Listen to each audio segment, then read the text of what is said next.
hi. Little preface. I'm sorry if my voice sounds really weird. I managed to catch a cold in like 80-degree weather. So my presentation is called Dancing on a Scale. And when I was looking for a research topic, I wanted to pick something a little more personal and to try and answer a question that's come up a bunch in my past. So, if you will. I danced for about 14 and a half years. It's me with the arrow to the face. I was doing about 7 to 8 different classes at a time. Spent most of my time at a studio. It started out just like a hobby my parents put me in, but it became something I was passionate about as I got older. Arrow again. When I was about 11, I joined a competition team, so we toured the country doing different competitions and whatnot. We spent 2 summers in New York with the Joffrey Ballet. And then I did have to stop because of a knee injury, but officially healed as of 2 weeks ago, so starting again in college. So something that's always come up again in my dance history is, why are ballerinas so small? I decided to specify in ballet about when I was 12, and I could never really figure out why. It was all just classes of very small white girls. To answer this question for myself, I had to go back when weight first became an issue in the dance community. And it all started with George Balanchine. He came to America at about 1930s. He was in the Russian ballet, so he learned really strict technique, and he brought that over. He founded the New York School of Ballet, and he infused his technique with theatrics and is widely regarded as the father of American ballet. He debuted with his muse, Maria Tallchief. Now, dancers back then were all different shapes and sizes, but you never really see a very tall ballerina, and 5'9" was kind of tall for the time. So he internalized her aesthetic and built his entire career on showcasing the tall and slim ballerina. So they brought together this new era of the tall and the small.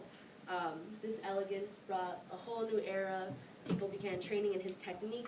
They wanted really hard, clean lines, a story told through the dances, and this lasts even now.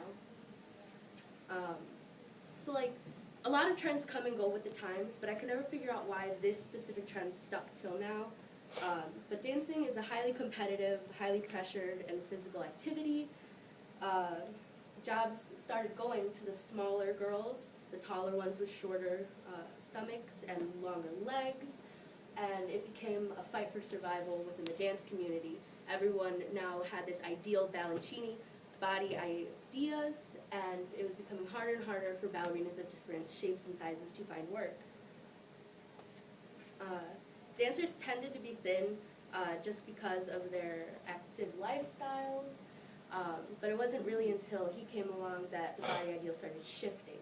So according to an article from BBC, there's this unspoken competitiveness within the dance community that pits dancers against themselves and other dancers as well.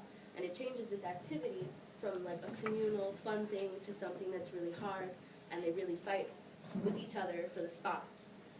Dancing is supposed to be really self-critical. It's for the A-types, the personalities that push themselves. They want to master technique, perfect it, get it right every time. And dancers are often eliminated in auditions just because their body is not what the director wants without even dancing. So the body image became a really big deal within the dance career, but there's also this mental aspect that you want to acknowledge. According to a New York Times article, there's a lot of psychological and physical stress that goes into ballet training. These dancers spend hours in front of a mirror with each other, trying to get this technique perfect, trying to be the best in their field, fighting for the jobs that they did have. And a lot of these people are type A, so they're eager to please. They're attracted to the structure that dance has. This is really rigorous training. There's no room for error. And their discipline and their passion for their art often drove them to look past things that would hurt their health. This is Rachel Parker. She danced with the Royal Ballet for a couple years. She went on a tour to Taiwan with her company and danced, and she got really sick over there, dropped a whole bunch of weight, see her ribs. When she came back to dancing, she was praised for dropping all this weight, for her new body image. She became the center of attention. She got new spots and new roles, and so she thought it was a progressive step to continue this. Just cut her diet down, to keep her body image. By the time she'd gotten help a couple years later for an eating disorder, her bones had gotten weak because of her diet, and she had to end her dancing career. Now, eating disorders are a big thing in the world. Millions of people do suffer from them, and there's a lot of different causes. And so the average eating disorder affects 1 in every 100 Americans. In dance, it affects 1 in every 5 ballerinas. So children get started in the dance community at a really young age.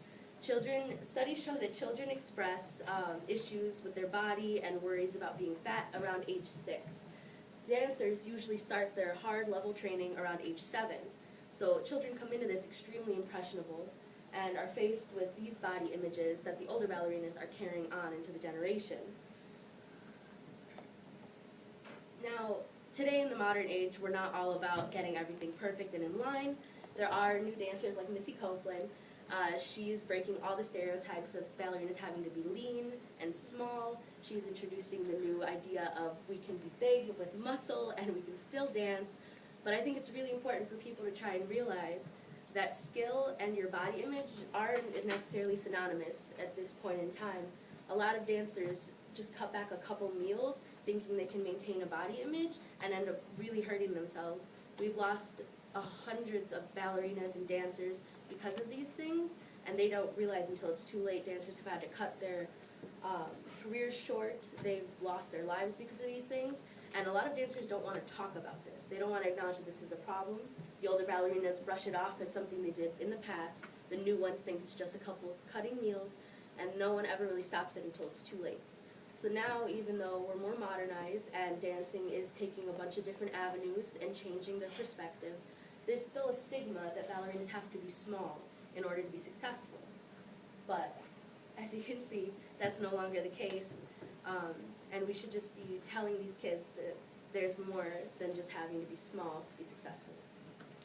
Thank you.